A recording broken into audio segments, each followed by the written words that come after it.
பார்க்கிறோம். தேவன் நம்மை பார்க்கும்போது நம்முடைய வஸ்திரத்தை ஒருபோதும் பார்க்கவில்லை. நாம் என்ன நிறத்துல வஸ்திரத்தை அணிந்திருக்கிறோம் என்பதை ஆண்டவர் ஒருபோதும் பார்ப்பதில்லை.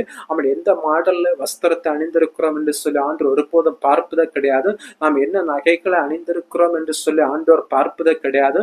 நாம் என்ன அவன் ஷூ போட்டிருக்கிறோம், அவன் நாம் பவுடர் போட்டிருக்கிறோமா, அவன் லிப்ஸ்டிக் போட்டிருக்கிறோம், இப்படிப்பட்ட புறம்பான எந்த அலங்கரிப்பையும் ஒருபோதும் ஆண்டவர் பார்க்கிறது கிடையாது. காரணம், ஆண்டவர் மாம்சத்தில் இருக்கிற தேவன் அல்ல, தேவன் ஆவியா இருக்கிற தேவன். அப்படின்னு சொன்னால் ஆவியா இருக்கிற தேவன் எதைதான் மனிதனுடைய அவன் இருதயத்தை தான் பார்க்கிறாரே தவிர அவன் புறம்பான அலங்கரிப்பை மனிதன் பார்க்கிற வண்ணமாக ஒருபோதும் ஆண்டவர் மனிதனுடைய புறம்பான அலங்கரிப்பை பார்க்கிறதில்லை. ஆண்டவர் மனிதனுடைய உள்ளான அலங்கரிப்பை மட்டும்தான் பார்க்கிறார். அதாவது அவனுடைய இருதயம் சுத்தமா இருக்கிறதா, அவனுடைய இருதயம் எப்படி இருக்கிறது என்பதை தான் ஆண்டவர் பார்க்கிறார். பாருங்கள், இன்றைக்கும் நாம் தேவனுக்கு முன்பாக நிற்கும்